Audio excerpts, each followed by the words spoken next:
Merry Christmas and welcome to the first of our Christmas preview shows. There will be a preview show before each match over Christmas this year, so stick with us in between the festivities. And in this episode, we're going to be previewing the Boxing Day trip to Swansea. But first, we have to reflect on our last home game of 2024, a 2-1 win against Preston. And Dave, is there any better early Christmas present than a last-minute winner in front of the loft? No, it was brilliant, wasn't it? I mean, we spoke last week about how the performances haven't been great, but the results have been really good, and we got everything in that game yesterday. You know, we played really well. We fully deserved to win the game, and to win it in that manner, like so late in the game, and Jimmy Dunne getting the winner again in front of the loft, it was just a brilliant moment. And it's been a difficult year at home. We've had a poor run at home, but we've ended it really well. The last couple of games. Yeah, you're right to say it was a great 90-minute performance, much needed. Kind of a bit like Norwich a few weeks ago, where we were on it from the first whistle. And of course, it made it a hat-trick of home wins for the first time in over 2 years, makes it 7 unbeaten.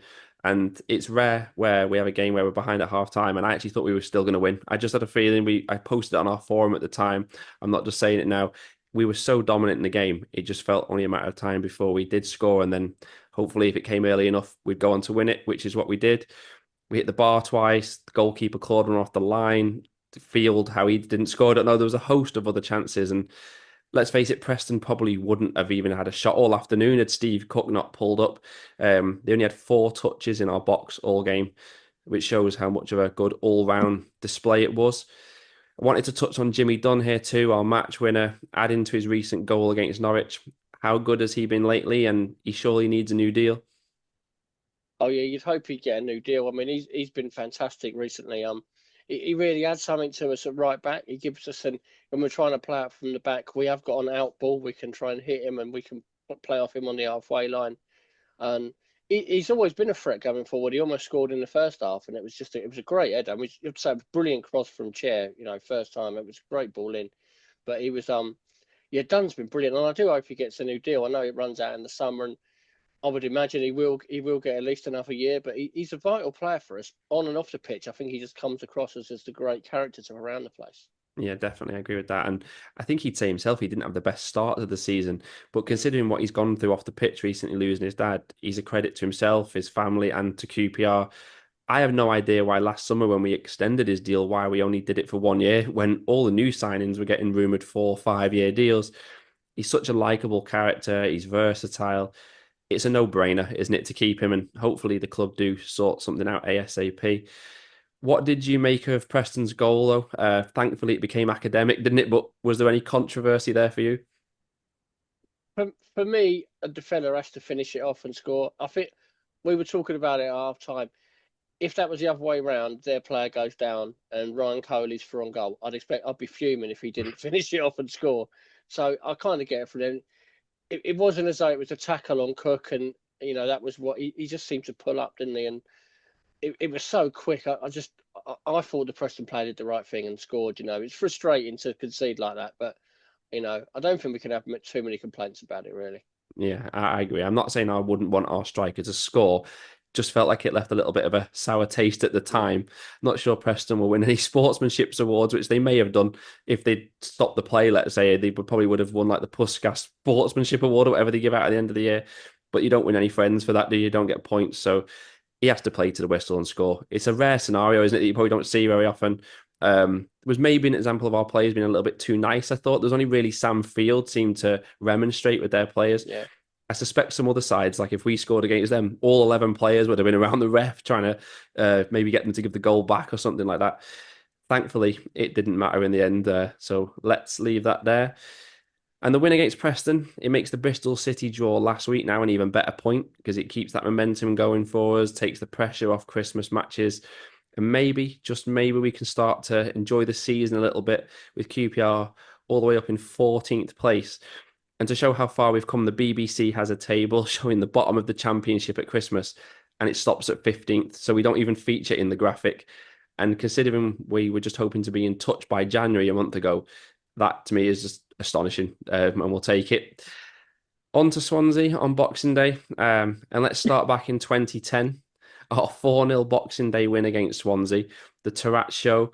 Where does that rank in your favourite Boxing Day games over the years, Dave?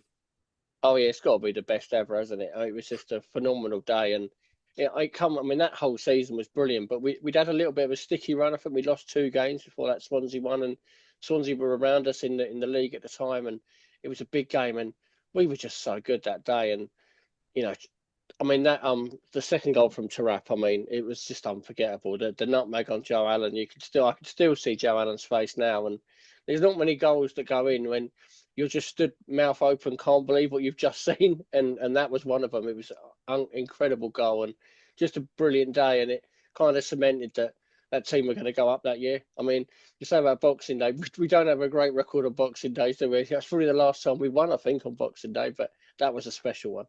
Yeah, it's funny you mentioned his goal to Rat because it's actually a goal, one of those rare ones where the crowd make a different noise when the ball hits the net. And Mm. yeah, that was an epic moment that we'll probably never forget.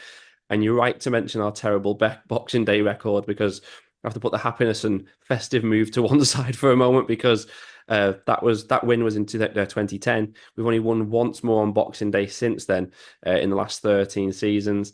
We've not actually scored on Boxing Day since 2018 and we've not won away from home on Boxing Day since, wait for it, 1967. So hopefully this trip to Swansea is going to change that record. It's not a particularly kind Boxing Day fixture, I don't think, 180 miles away from Loftus Road.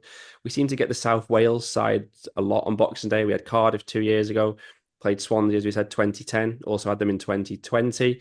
We went there in 2011, albeit on the 27th because Sky moved it in the Premier League. But even Stoke would be closer to London than Swansea. Who picks these matches?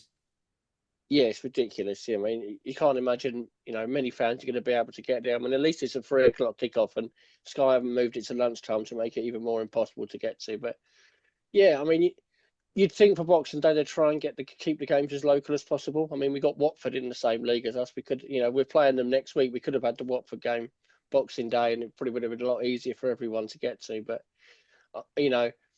fans are not really thought of in this sort of thing, are they, to be honest. How we're going to get to travel to the games, and it will have an impact because you're not going to have a big away following realistically on Boxing Day. Going all that way to Swansea, there's no trains running.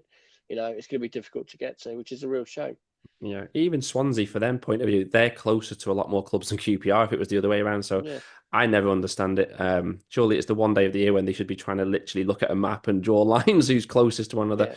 And also for QPR, again, it's 2 away matches between Christmas and New Year for the second season in a row, which feels pretty unlucky for our travelling fans as well. On the pitch, it's not usually even the most entertaining affair. The last 7 matches have all been either 0-0, 1-0, or 1-1. But the head-to-head overall does favour QPR. We only lost one of the last 7, 2 of the last 10. And of course, we won this fixture last season thanks to a Steve Cook winner. Swansea, yet another very mid-table side. We seem to be going for a run of them at the moment. They aren't scoring many, don't concede many, and they've only had one match settled by more than the odd goal all season, and that was back in August. Every win or defeat since has been a close run thing. So for us, yet another championship side. It's hard to get a read on them, isn't it? Yeah, probably a little bit like Preston. They're always in games. They're not really getting hammered. The games are always tight, but like us, they struggle for goals. They don't find it easy to score goals. Cullen up front's pretty good for them, but apart from that, they don't really score that many.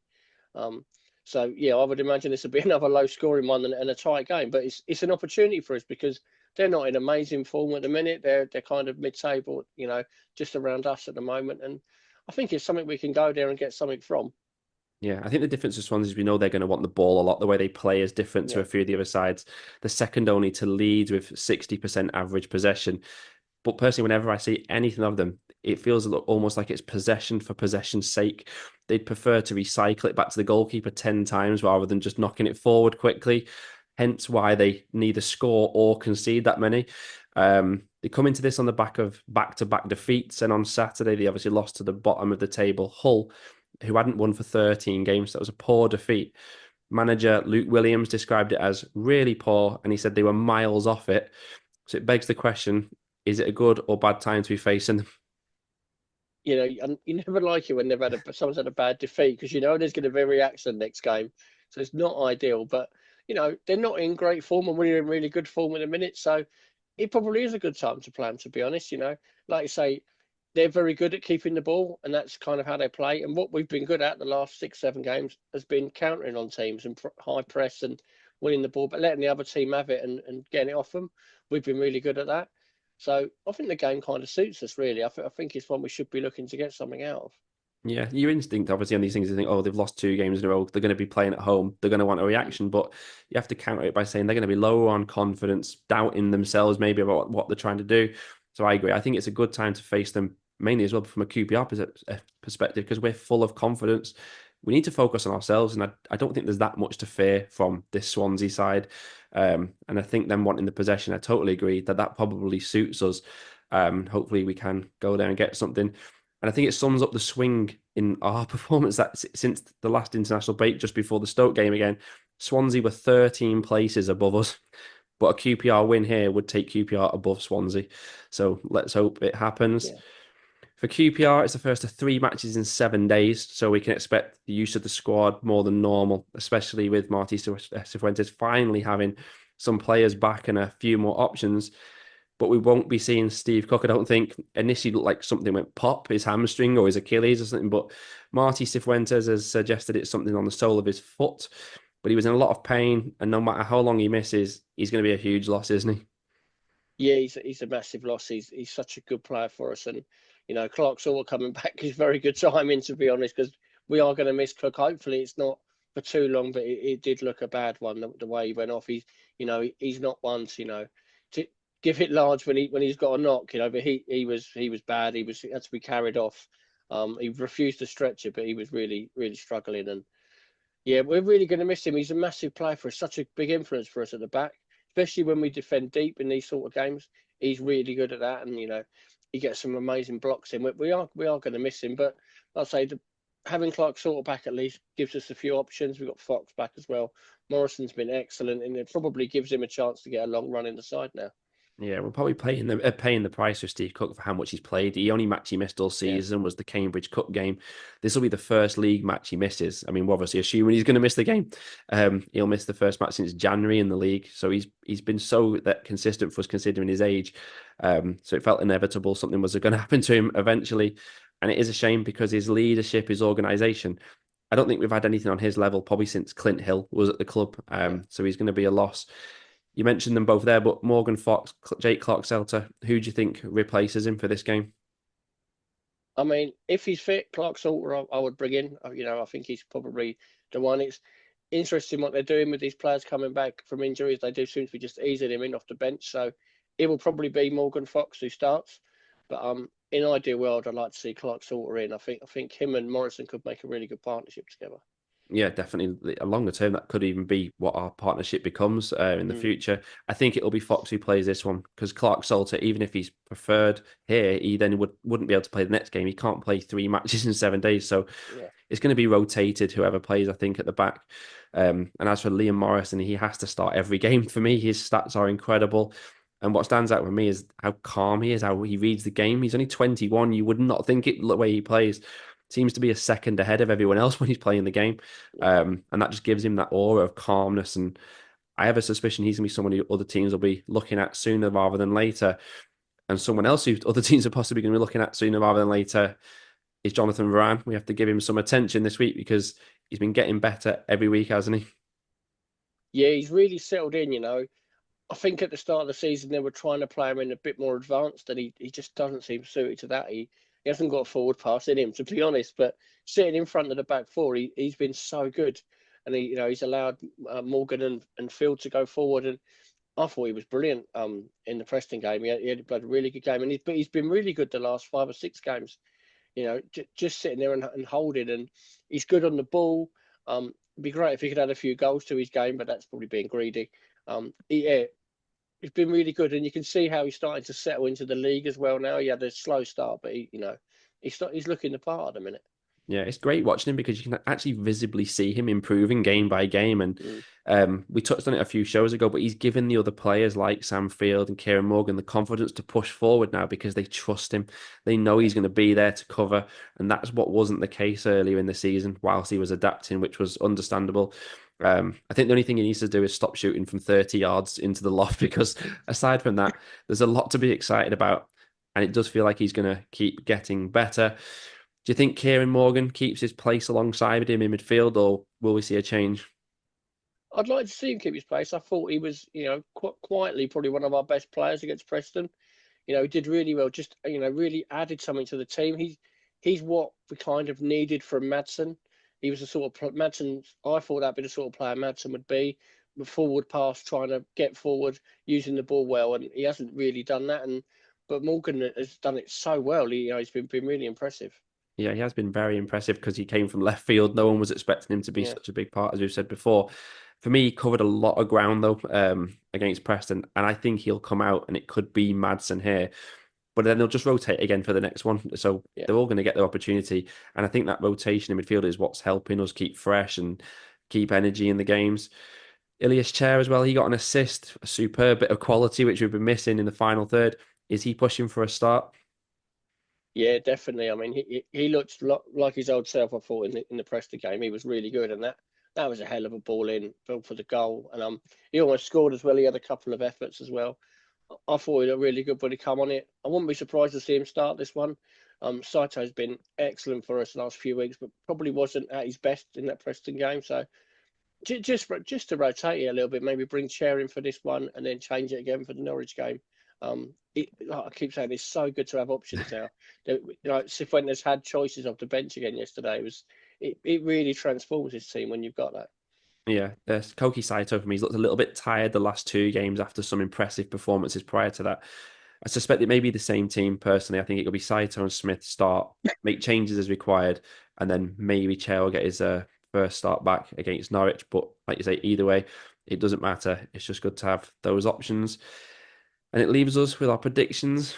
Can we win away on Boxing Day for the first time in 57 years? I think so. I didn't realise it was that long until you said that earlier. But I'm going to go for it. I think it'd be another tight one. Not much in it. I think we can nick a 1-0 there. I fancy us to get something there. Yeah, I have a suspicion it's going to be another draw, though, personally. But I think that's fine. If we're winning at home, a draw away, it's fine. It keeps us ticking along. It just, the Boxing Day record scares me. Can't believe it's gone on that long. It's beggars belief, doesn't it? Swansea won't be wanting 3 defeats in a row either. I think that could play a part. 0-0 probably wouldn't even surprise me. Whatever happens, I think that run of meetings between the sides that ends 0-0, 1-0, 1-1 recently, that's going to continue. I think it's going to be a very close, tight game. Let us know your predictions in the comments. We've only got 1 point from the 3 Christmas matches last season, so hopefully we can fare better this year. Brian and George will be on the next show to reflect on this Swansea game and to look ahead to the Sunday match. It's going to be hard to keep track of the days, isn't it? But it'll be Sunday away at Norwich. Then Dave and I are back ahead of the New Year's Day match against Watford. Until then, Merry Christmas to you all. Thanks so much for your support and come on, you ours.